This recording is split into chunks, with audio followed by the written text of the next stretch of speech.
So I want to begin by thanking Yehuda, Benny, and Yoni for their work organizing this, and also for being extremely constructive, flexible, and good-natured in the preparation of this event. So I wanted to say thank you. So for this part of the winter school, Yael, Iran, and I are very excited to be part of the program. Our top-level goal is to equip you to do research in an exciting area that applies deep theory to a fundamental problem. That theory is the theory of probabilistic proofs, meaning PCPs, interactive proofs, interactive arguments, non-interactive arguments, which are CS proofs, NISICs, and SNARTs. And we'll be defining those terms over the course of the winter school. And the problem to which the theory is applied is the following.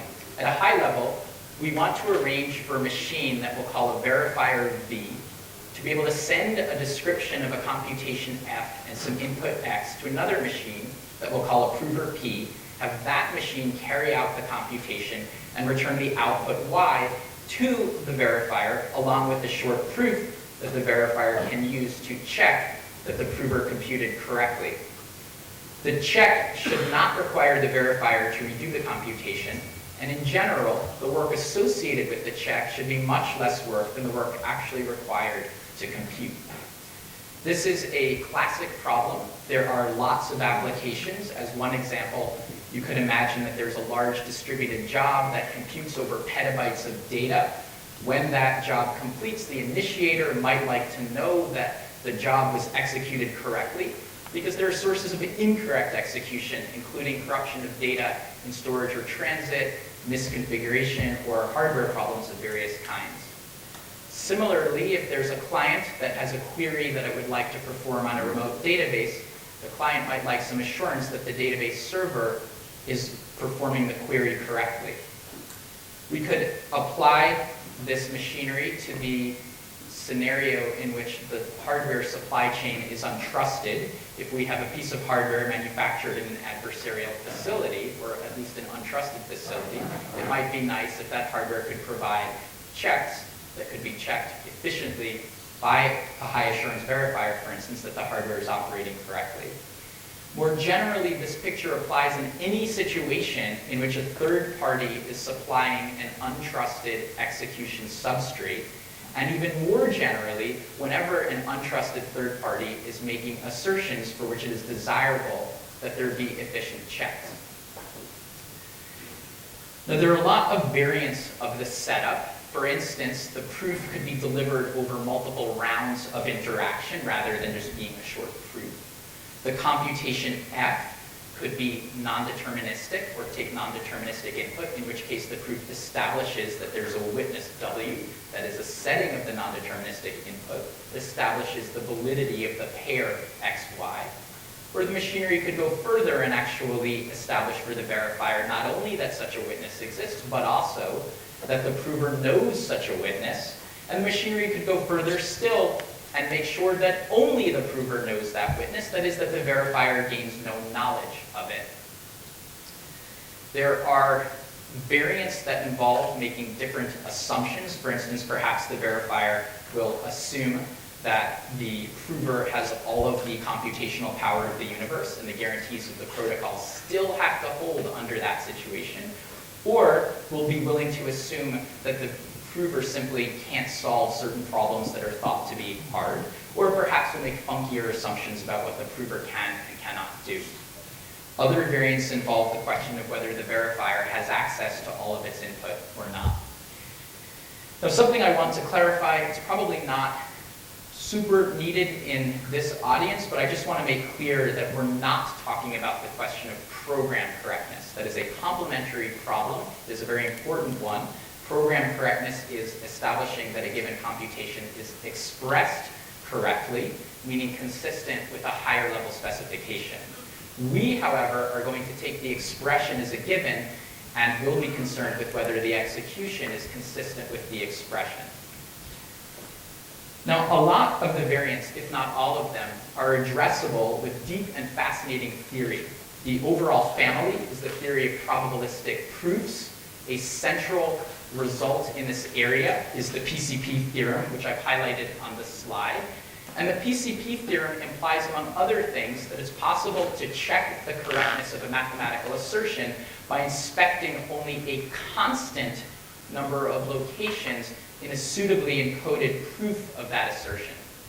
And if we apply the PCP theorem to our context and compose it with other machinery, it implies the following. And I should be clear that all of the probabilistic proofs imply the following, since I'm going to be speaking about it in general terms.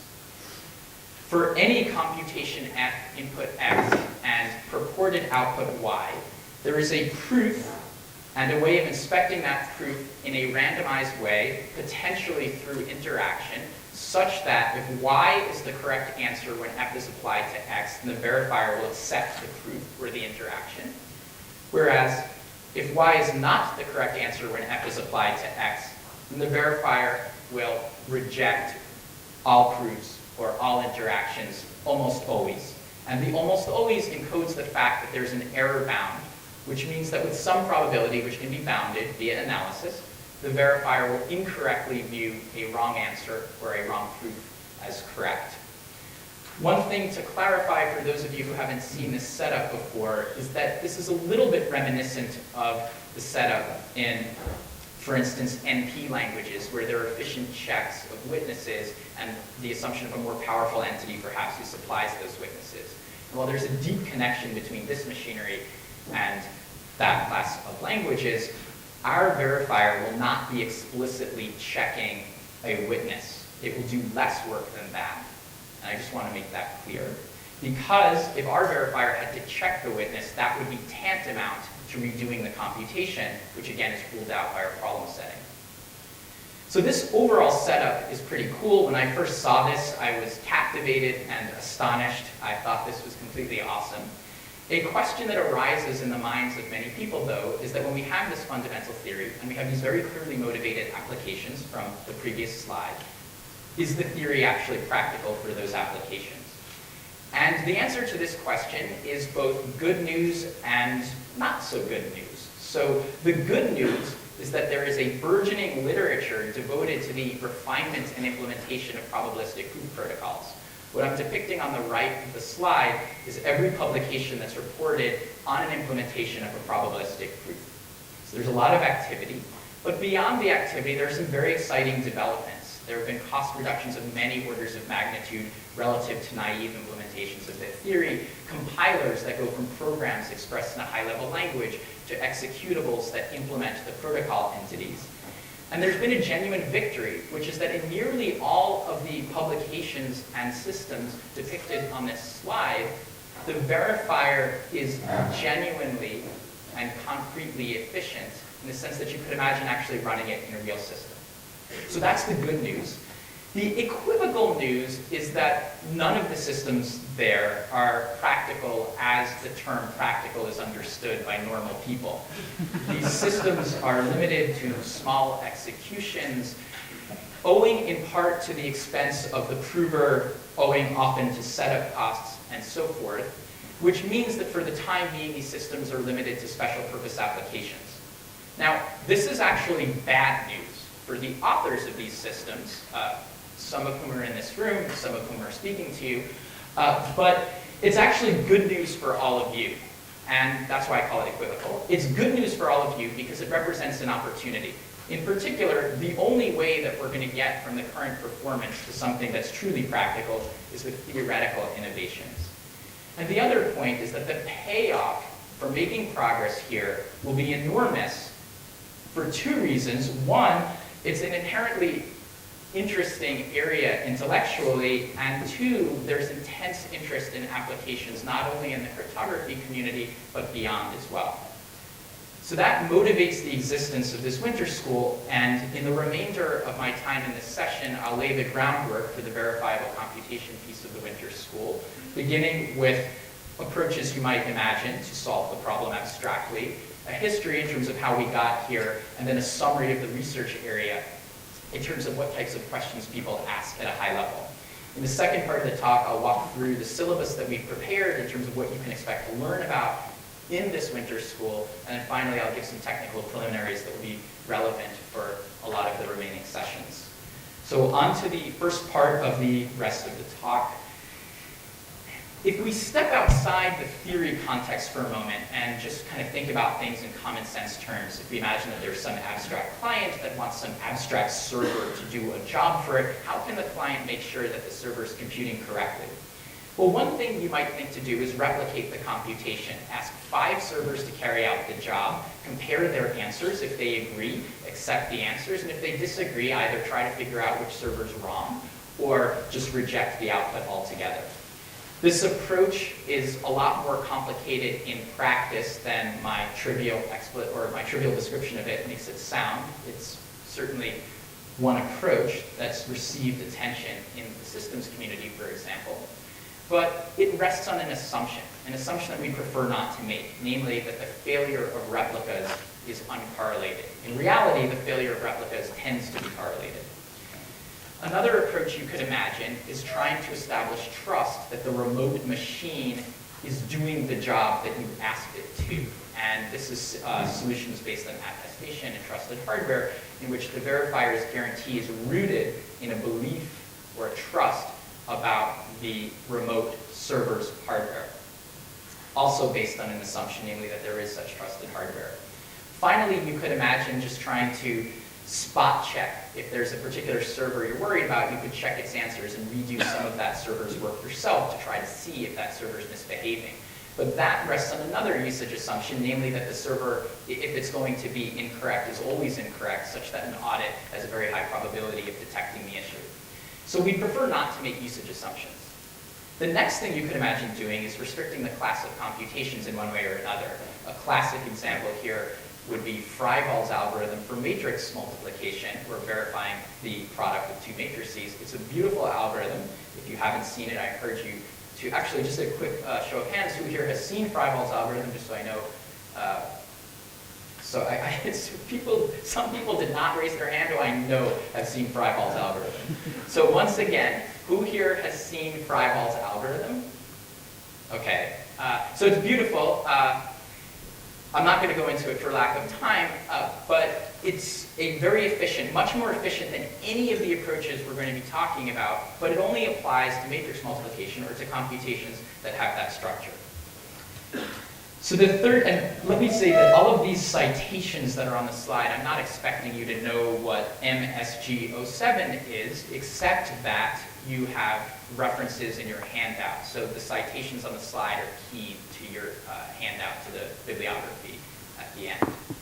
Okay, so the final thing you could imagine doing is trying to avoid usage assumptions, trying to avoid restrictions on the class of computation, strive for something more general, and turn to theory. And the only theory that we know about that seems applicable is a theory of probabilistic proofs. And that leads me to a brief history. In fact, it'll be so brief that it will be egregiously abridged. We'll leave out all kinds of stuff. But a history of verifiable computation based on probabilistic proofs. I think a good place to start is 1985 with the first probabilistic proofs, the interactive proofs of Goldwasser, Macaulay, and Rakoff, and the Arthur Merlin proofs of Babai. And let me just say an interactive proof, Elle will be going into this in much more detail, but at a very high level, an interactive proof is a setup in which a very powerful prover can convince a weak verifier of true statements without the weak verifier being fooled about incorrect statements. So in 1991, Babai, Fortnow, Levin, and Szigeti apply a kind of probabilistic proof, now known as a probabilistically checkable proof, to the problem of outsourcing computations. And I'm not going to read the quotation on the slide to you because you can read it, but to my knowledge, this is the first time in the literature that people have explicitly proposed applying probabilistic proofs to the problem of verifying outsourced computations.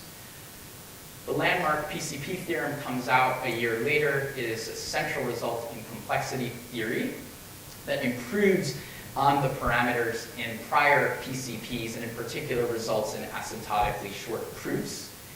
Killian applies PCPs and their predecessors to create the first efficient verifier, in which you could imagine the verifier running conceptually in less time than it would take to actually carry out the computation. 2 years later, Macaulay applies that construction and explicitly articulates the goal of verifying outsourced computations. And I once again will not read the quotation to you, but I'll observe that when Macaulay talks about a given algorithm on a given input and talks about being confident in the design of a given algorithm, he's exactly saying this isn't program correctness. We're going to take the program's expression as a given, but we want to make sure that the program executed as expressed. It's a beautiful articulation. And Macaulay calls this certified computation. This work was really interesting. This is central results. These are central results in theory, but this work was really just theory. And you can see that because the prover in interactive proofs had to do exponential work. The proofs arising from the PCP theorem were so intricate and let's say they were intricate and they would have been long in practice to the point where there wouldn't have been enough bits in the the number of bits that you would need to store a PCP as the constructions were originally proposed would have been larger than the number of atoms in the universe. So PCPs were great asymptotically, but their concrete constructions would have made them prohibitive in practice. And then those issues would have been inherited by the constructions of Killian and Macaulay. So beginning in 2007, 2008, there were a number of works of theory that accomplished results that were specifically relevant for the problem of delegating computation. Probably the most influential of these was the GKR protocol. Goldwasser, Yael Kalai, one of our speakers, and Guy Rothblum, who proposed an interactive proof in which the prover did not have to run in exponential time, but rather polynomial time, which opened the door to actually imagining a genuine delegation protocol. In 2007, Ishai, Kushelevitz, and Ostrovsky, in a paper that I think was underappreciated at the time, but is increasingly understood to be important, presented an argument protocol that sidestepped some of those issues with those very high constants that arose from the constructions in the PCP theorem by turning to simpler constructions that were asymptotically less favorable, but potentially better concretely. And that's in general because when we have simpler protocols, often they're easier to implement and they wind up having lower concrete costs. In 2010, Gennaro, Gentry, and Parnot present a non-interactive protocol for verifiable computation, and the only prior non-interactive protocol had been due to Macaulay, who's worked in the random oracle model. So this was the first time we had a verifiable computation protocol working in a model that was not the random oracle model. And notably, GGP10 coins the term verifiable computation. To my knowledge, this is the first time the term appears in the literature, and it has stuck. But this work is still basically theory, because if you were to implement any of these protocols, they're very promising, very inspiring. I personally was influenced by some of this work. But if you were to implement the works as described, the cost would still be too high.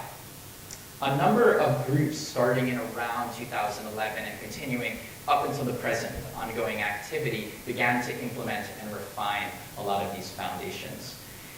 And I should say that those foundations really were related to the GKR work as well as the IKO work. And it's not the case that all of the work directly builds on one or the other of these, but they're influenced of that flavor, rather than GGP10, which is based on fully homomorphic encryption and therefore carries very high costs if you were to implement it. Concurrent with this, and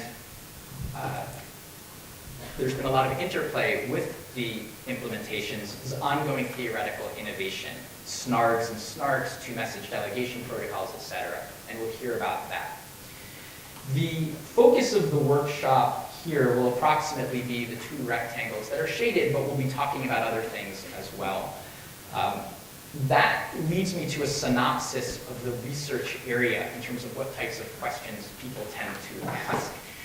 And I think one way to understand the activity in the area is that if you're going to have a delegation protocol or a system for verifying assertions, you're going to have a front end and a back end.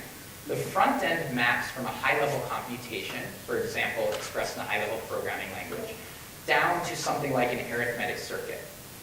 And the back end's job is to create a proof from prover to verifier that the execution on a given instance is consistent with that arithmetic circuit. When we think about the back end, a number of research questions arise. One question we tend to ask is, what types of circuits does the given back end handle? What type of assumptions are needed? Does the back end work assuming only that the verifier has access to a genuine source of randomness? Or does the back end require that the prover have limited computation? Another question we can ask about are, what are the properties of the back end? Does it provide, for instance, zero knowledge? Does it provide public verifiability? Does it provide non-interactivity? We also ask about the number of messages, because that's important. It's ideal to have a protocol that has a smaller number of messages between verifier and prover. When we think about costs, we ask about both asymptotic costs, and we often care about concrete costs. Sorry for my handwriting, that should say asymptotic and concrete. And then some of the costs will turn out to be able to be amortized over multiple runs of the protocol. And so we'll ask which of those costs can be amortized. And finally, we ask about the mechanics, and the mechanics often matter because the simpler the mechanics, the more likely it is that you'll be able to implement those mechanics. Simpler protocols are easier to optimize and easier to get right. In terms of the three types of backends that exist in the literature, I'll divide them into interactive proofs, interactive arguments, and non-interactive arguments, which cover CS proofs, something called NISICs, SNARDs, and SNARKs. And to understand the distinctions among these three, you can think about going downward here as being more expressive in terms of handling a larger class of circuits and having better properties. But of course, there's no free lunch. Nothing is for free in this world. And so higher up in this picture, we have higher quality assumptions. And in particular, interactive proofs really only assume that the verifier has access to a genuine source of randomness, which is probably the smallest assumption you could make, whereas non-interactive arguments will make stronger assumptions, and Ellen and Ron will be talking about that. When we consider the front end, research questions that arise are, how expressive is it? If you tell me that my arithmetic circuit is limited to a certain shape or a certain family, what kinds of program structures are inexpensive in that arithmetic circuit? What's it like for the programmer? If you are somebody who faces yourself having to write a program in a restricted subset of C, for instance, what's it like to write code in that environment and have it compiled down to an arithmetic circuit? How does translation work? Is it manual, where you would have to write down the arithmetic circuit yourself? Or do we have a compiler that can, again, bring you from a high-level language down to an arithmetic circuit? The arithmetic circuit model is somewhat hermetic in that it simply just seems to refer to itself. It would be nice if computations could refer to external state, and incorporating notions of external state in the outside world into a given, what's going on in a given computation is also a question. So the front, I tried to make clear that the back end brings trade-offs. The front end also brings trade-offs. If you combine these trade-offs together, you get a picture, well, actually, I'm getting ahead of myself. So the types of front ends, I'll get to the trade-offs in a second. The types of front ends that we'll imagine will be circuits that have repeated structure, those without repeated structure, those that take non-deterministic input, which you can think about as input wires to the arithmetic circuit that are not set by the verifier, but it'll be the prover's job to produce inputs to the arithmetic circuit. And universal circuits in which a given circuit can execute multiple types of computations. You've probably seen the concept of universal machines or universal circuits before. The idea is that one of the inputs is like a software program that governs the execution of the circuit. And the two types of circuits that we'll be seeing at a high level, one way to categorize them is the universal circuit is like a CPU that takes a software program, whereas the other type of circuit is hard-coded. The computation it performs is hard-coded, and ASIC just stands for application-specific integrated circuit. It's a term that's used by people in systems to refer to custom hardware. So I started to say, and it remains true, that the front end and back end compose to create trade-offs. And one way of depicting the trade-offs, not the only way, is in terms of concrete costs and applicability. So from left to right, we have more expressiveness in terms of the class of computations that the given machinery can handle. And top to bottom, we have increasing costs in terms of the price of the given piece of machinery. And I don't expect you to know what all of these works are or even to retain them. Rather, I'd like you just to get 3 things from this picture. The first is that there is a trade-off. The second is that over the course of this winter school, you'll be gaining a sense for the trade-off. You'll, for instance, understand why the interactive proofs are up and to the left, and the arguments are down and to the right, neither of which is ideal, because ideally we would be up and to the right. Up and to the right is better, meaning more expressive and lower costs. And you'll similarly understand why the ASIC approaches are up and to the left, or excuse me, up and to the left, and the CPU is down and to the right, when in fact it'd be better to be up and to the right. That's the second point, that you'll gain a sense for these trade-offs. And third, ideally, as a result of work that you do, the trade-off will be improved. The frontier would shift, this is the ideal, so that we can all move toward lower costs and greater applicability. Okay, finishing up the summary of the research area. It is an interdisciplinary area. There is room for pure theorists. There's room for more applied people. There's room for people working at the intersection. The areas of computer science that this area draws on include complexity theory, cryptography, systems security, a little bit of programming languages as well. Just a quick show of hands. How many people in this room are pure cryptographers? Okay, how many are not? I know these guys are not. All right, so excellent. So what are you if you're not a pure cryptographer? Those who raised their hand. Okay, well, you don't want to identify, that's fine. The interdisciplinary nature can be seen by looking at some of the open problems and questions. Some of them are purely theoretical. The first one I call a YTK 100 problem, because Yael Talman Kalai offered $100 for its solution at the Simons Institute this summer. She'll be defining the problem in more detail, but if you come up with an unconditionally secure delegation scheme for all of p-space, Yael will give you $100.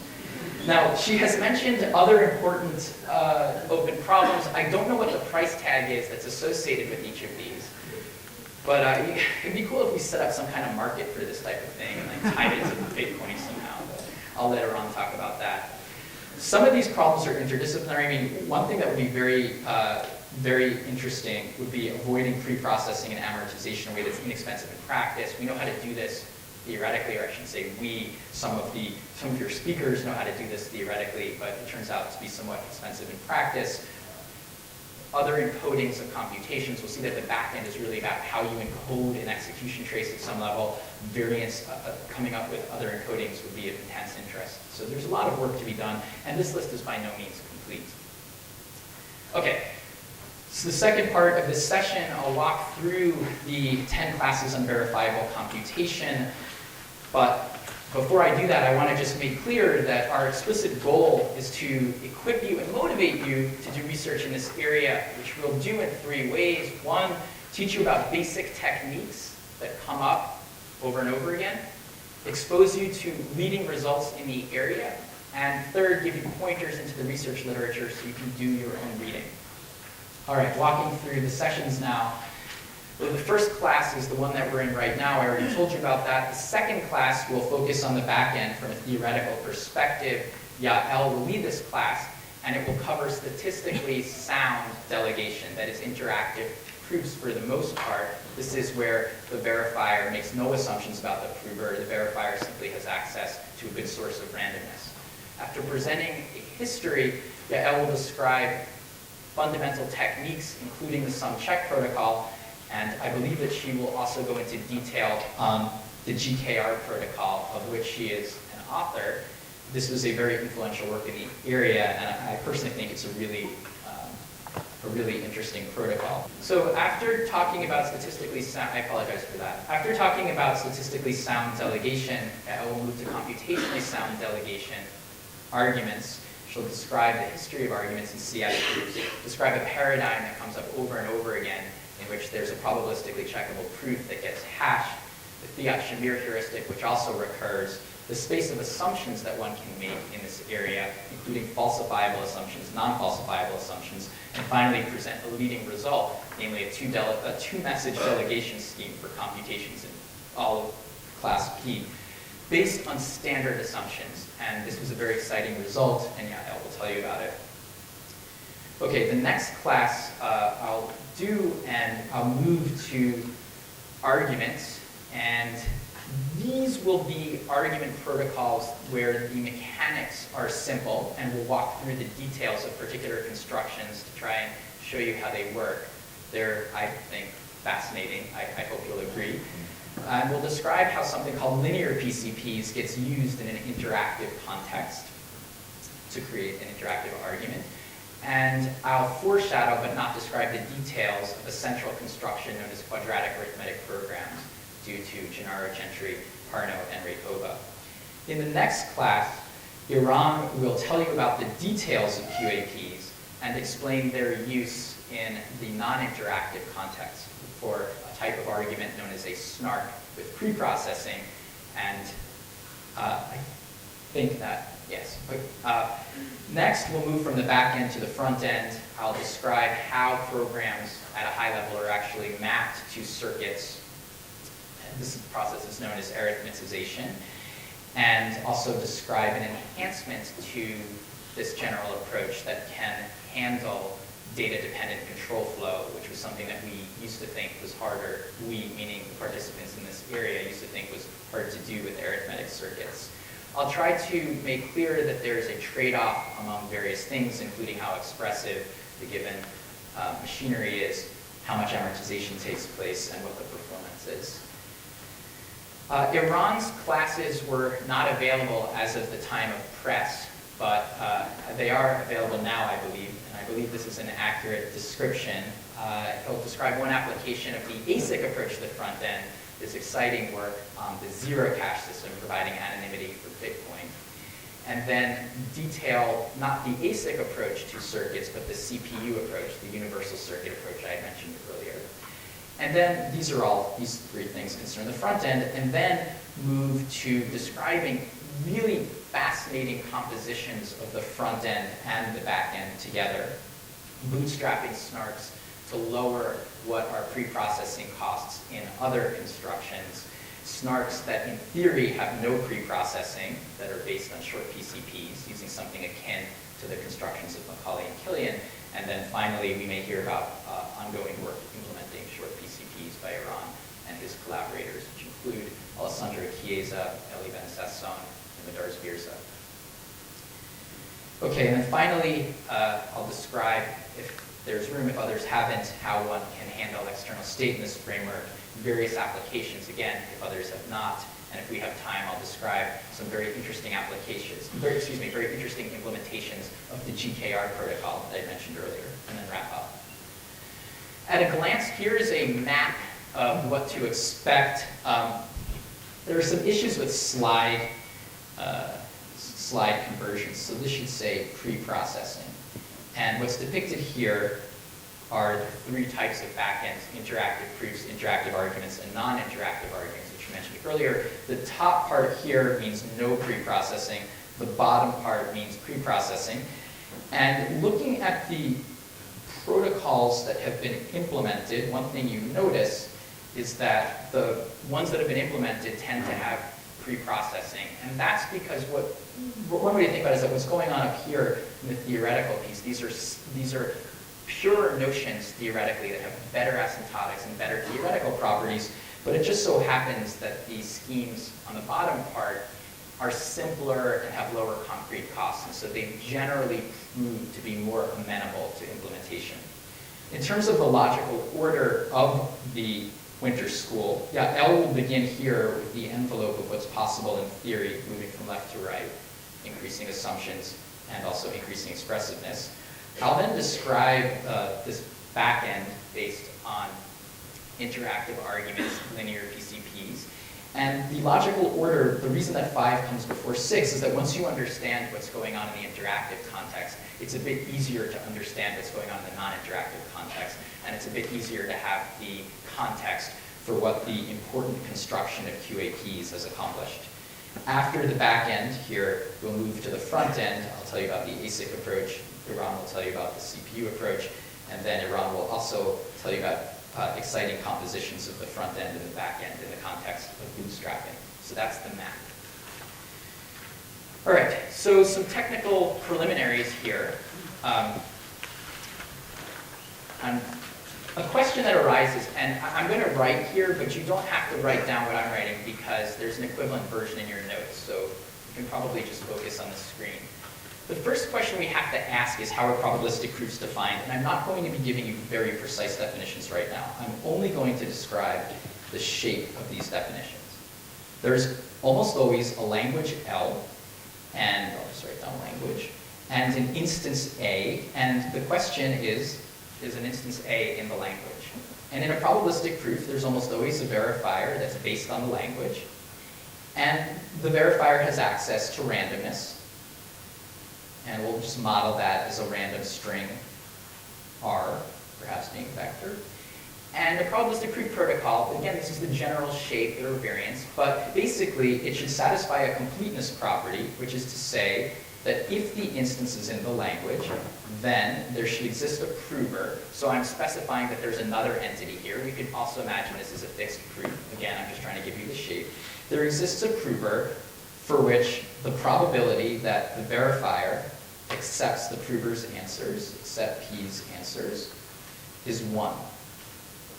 And at the same time, this, obviously one way to accomplish this would be to just have a verifier that always accepts everything, to have a very non-discriminating verifier, but that wouldn't be very useful for a proof system. So we also have a soundness property. And the soundness property can be articulated this way, that there exists some epsilon greater than 0, for which if A is not contained in the language, then for all possible provers, and again, I'm specifying that we're in the interactive context, the probability that the verifier accepts this potentially adversarial prover's answers is bounded by epsilon. Importantly for this definition, and this is crucial, the probability is only over the verifier's random choices. It's never over anything the prover does. The prover's choices can affect where in the probability space the unfortunate outcomes happen, but it can't affect the size of the unfortunate outcomes relative to the size of the probability space. Now, there's usually efficiency requirements, and these are specified sometimes differently. I'll specify, or I won't even specify them. I'll give you a sense for them. We want the prover to be, the prover's running time to be not much worse, I'm being intentionally vague, than T, where T is the time to actually decide whether A is in the language or to actually compute the given computation. We want the verifier's running time, ideally, to be much less than T. Again, this is the ideal. And we want the communication and the number of rounds to be likewise not much less.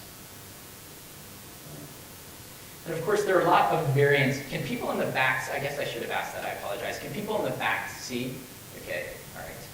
So there's variance, there's computational soundness, in which case, rather than the prover being unspecified, we'll specify that the prover's limited to being polynomial time. There's non-deterministic languages, in which for every instance that's in the language, there's some witness that can be more efficiently checked, in which case, in the completeness case, the prover will actually be given that witness. There's proof of knowledge, which is a stronger property than soundness, and proof of knowledge is formulated in such a way that looking at the soundness, if the probability of the verifier accepting the answers is greater than epsilon, so we're in the contrapositive here, then not only does a witness exist, but also such a witness can be efficiently extracted from the prover, which is strictly stronger than soundness, because if a witness can be extracted, clearly one exists. So proof of knowledge implies the contrapositive of the soundness property. And then there's zero knowledge, which I mentioned earlier, in which Iran will talk about in depth. So So the next question, we've said that probabilistic proofs are defined with reference to language. What language should we use for the abstract problem of verifying program execution? Well, one language you could imagine, and I'm going to be a little bit non-standard about this, is Boolean circuit satisfiability, which will consist of all triples CXY, for which C is a Boolean circuit, and then X and Y are input and output. Let me just actually erase this. I'll just say C is a Boolean circuit and C applied to X equals Y. This is a little bit non-standard. Often for satisfiability, we want the circuit to evaluate to 1, but this matches our setup a little bit better. What's a Boolean circuit? Who has seen Boolean circuits before? Okay, most of you, all right. I'll draw it just for the fun of it anyway. It's a network of AND, OR, NOT, NAND, whatever, gates. We'll put this in here. We'll put this, move that to the this. I mean, I'm drawing this at random, basically.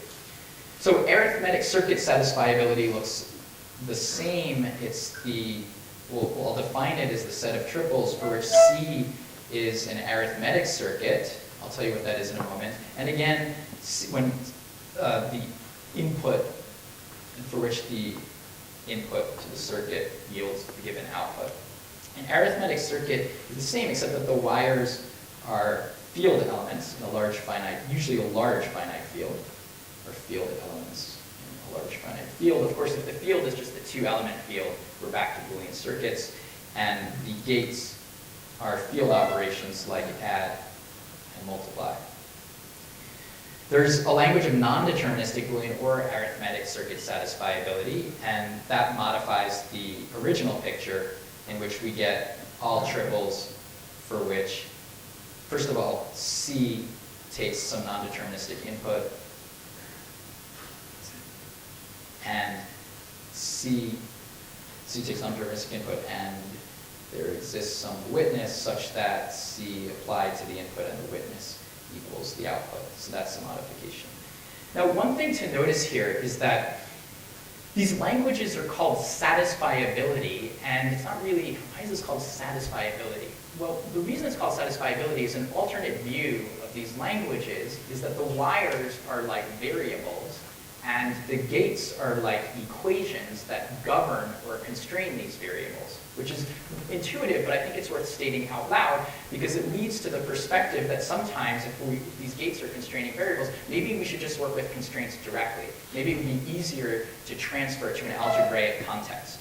And so a very useful language is arithmetic constraint satisfiability, which I'm just defining loosely as systems of equations in a finite field F that are actually satisfiable. So that would be systems of equations that have a solution. So for instance, Z3 plus Z4 equals 0. This is in the language because there's a solution. There are many solutions. Whereas the following system of equations has no solution. This would not be in the language. This is in the language. So there turns out to be a useful notion that I'll be returning to, and I think some of the other speakers will as well. And the question is, what does it mean for computation? Well, when we have a computation, how do we get the constraints in this language? Where does it come from? And well, that's the job of the front end, but it also turns out that there's a useful definition, and this is very intuitive. There's nothing deep here, but it's worth defining it so that we have it out of the way. We can say that a computation is equivalent to a set of constraints if the set of constraints works over variables, let's say x, y, and z, each of which are sets of variables, a finite field F, and it holds that for all possible little x and little y, that is settings of the big X and big Y, if the constraints are satisfiable for a particular setting of the x and y, that implies, and is implied by, the fact that the execution was correct. So I'm not saying anything deep here. This is just saying that what it means for a set of constraints to be equivalent to a computation is that when the input variable in the constraints, and there has to be an input variable in the constraints, is bound to some desired input, little x, then the constraints are satisfiable if and only if the output variable is also bound to the correct output of the computation. That is, all this is saying. And there's also a non-deterministic version of this in your notes. as just a very simple warm-up, if we have this computation incremented by 1, what would be equivalent constraints to it? Well, I mean, there are many, but one we could say is 0 equals z minus x, and 0 equals, I don't know, I'm not very good at this, y minus z minus 1. I claim that these constraints, again, very intuitive, are equivalent to this computation because the only xy pairs, the only little xy pairs that are going to satisfy these constraints will be exactly those that are consistent with the increment by 1 computation, namely those for which y equals x plus 1. And you can convince yourself of that by plugging in a particular xy and establishing the biconditional. You can do this as a very simple exercise. Okay, now I want to take arithmetic constraints one step further, and I want to impose a restriction, which is that these constraints, the system of equations, have total degree 2. And this is not a standard thing to do, but it'll make it easier to see what's going on in the workshop. I'm going to define this language called quad constraint, and I'm going to parameterize it by a finite field. And this will be the set of degree 2 constraints over a finite field that's actually satisfiable. So for instance, z4 plus z5 times z6 plus z7 equals 0, and z4 times z5 plus z3 equals 0. This is contained in our language. But if I had a set of constraints like z1 times z2 times z3 equals 0, that would not be contained in the language, even though there's equivalent constraints that are degree 2. This would not be contained in the language because it's not total degree 2. Total degree 2 just means that each equation is a sum of products. So finally, and this is the last piece of content, last piece of technical content that I have a picture here, and I want to ask you to look at this and think about what these constraints and gates represent. And I'm going to draw it out so it's a little bit easier to read. This is y equals, these are in quad constraint M.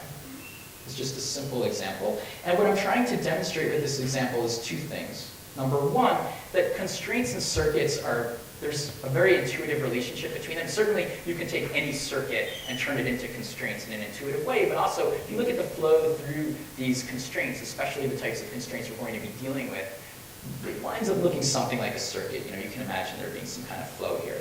The other thing to recognize is that these degree 2 constraints wind up being fairly expressive.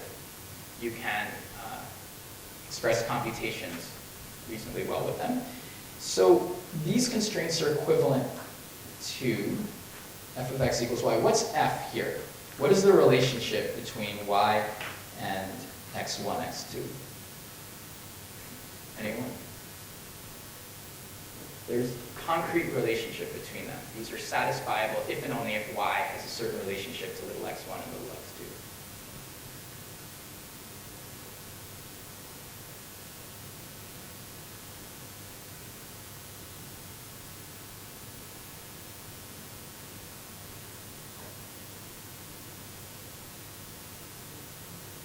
Yeah. Louder? It's a zero check. Can you be more precise?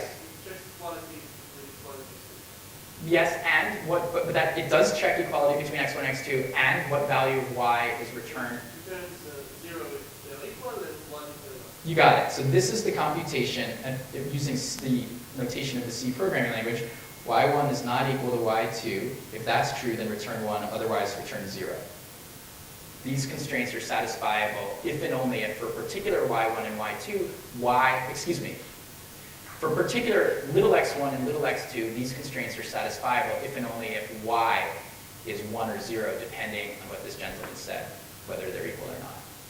It's just an example of what it means for constraints to be equivalent to computation. Okay, just to summarize what I've talked about, I think the area is exciting. We're addressing a fundamental problem using deep theory. There are central technical notions in this area, including probabilistic proofs, circuits and constraints, program translators that go and transform from programs into constraints.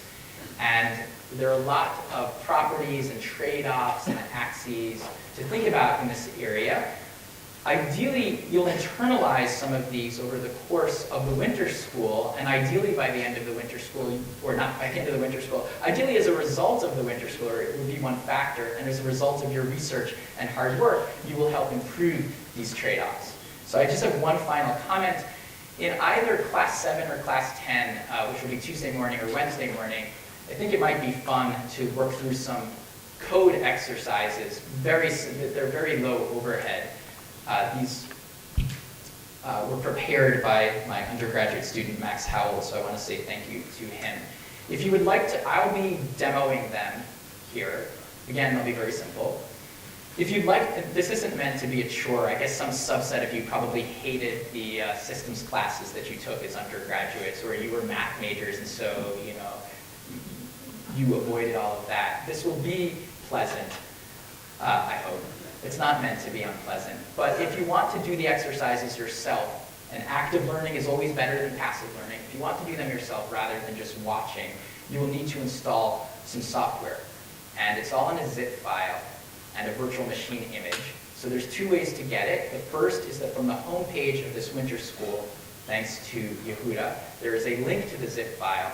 And the other is that there are USB sticks floating around that have, Yehuda has the USB sticks. Or you don't really throw them out. You know, somebody answers a question correctly. Here's a USB stick. You're going to install a virtual machine, like a hypervisor, and then it also has on the stick the virtual machine image. It's a low overhead installation process. It works on Mac, variants of Linux, and Windows. So that's pretty much it. I would be remiss if I did not mention my collaborators in this research area. Many of these folks have had a deep influence on how I understand the area. And I guess I'll end there and ask if people have questions.